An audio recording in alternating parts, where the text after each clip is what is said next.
Reading of the day. A reading from the book of Genesis 1:20 to 2:4 a.m. God said, "Let the water teem with an abundance of living creatures, and on the earth let birds fly beneath the dome of the sky." And so it happened. God created the great sea monsters and all kinds of swimming creatures with which the water teems, and all kinds of winged birds. God saw how good it was, and God blessed them, saying, "Be fertile, multiply, and fill the water of the seas, and let the birds multiply on the earth." Evening came, and morning followed, the fifth day. Then God said, "Let the earth bring forth all kinds of living creatures, cattle, creeping things, and wild animals of all kinds." And so it happened. God made all kinds of wild animals, all kinds of cattle, and all kinds of creeping things of the earth. God saw how good it was. Then God said, "Let us make man in our image, after our likeness. Let them have dominion over the fish of the sea, the birds of the air, and the cattle, and over all the wild animals, and all the creatures that crawl on the ground." God created man in his image. In the divine image he created him. Male and female he created them. God blessed them, saying, "Be fertile and multiply, fill the earth and subdue it. Have dominion over the fish of the sea, the birds of the air, and all the living things that move on the earth." God also said, "See, I give you every seed-bearing plant all over the earth, and every tree that has seed-bearing fruit on it to be your food, and to all the animals of the land, all the birds of the air, and all the living creatures that crawl on the ground. I give all the green plants for food."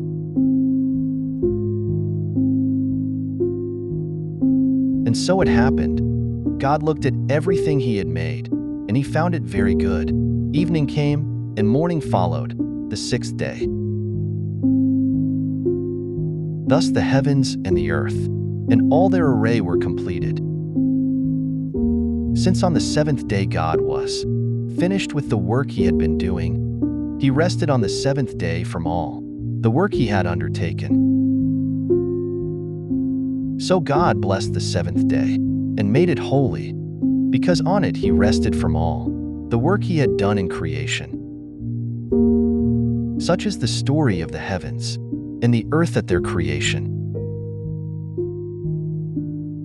Gospel of the day. Hallelujah, hallelujah, hallelujah, hallelujah. From the Gospel according to Mark 7 verses 1 to 13.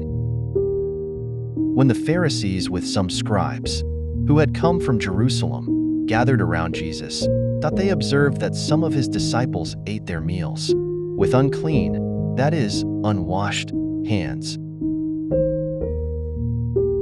For the Pharisees, and in fact, all Jews, do not eat without carefully washing their hands, keeping the tradition of the elders, and on coming from the marketplace, they do not eat without purifying themselves. And there are many other things that they have traditionally observed. The purification of cups and jugs and kettles and beds.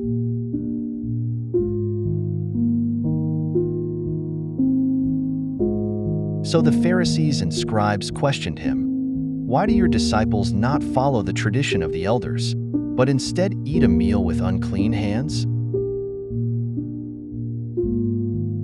He responded, "Well did Isaiah prophesy about you hypocrites. As it is written, 'This people honors me with their lips, but their hearts are far from me. In vain do they worship me, teaching as doctrines human precepts.' You disregard God's commandment, but cling to human tradition."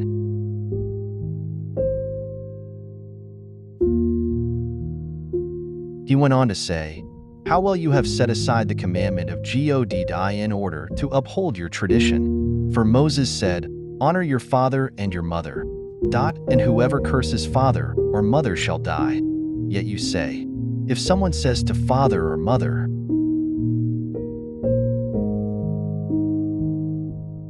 any support you might have had from me is Corban,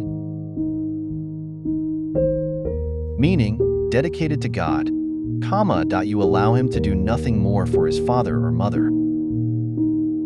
You nullify the word of God in favor of your tradition that you have handed on, and you do many such things.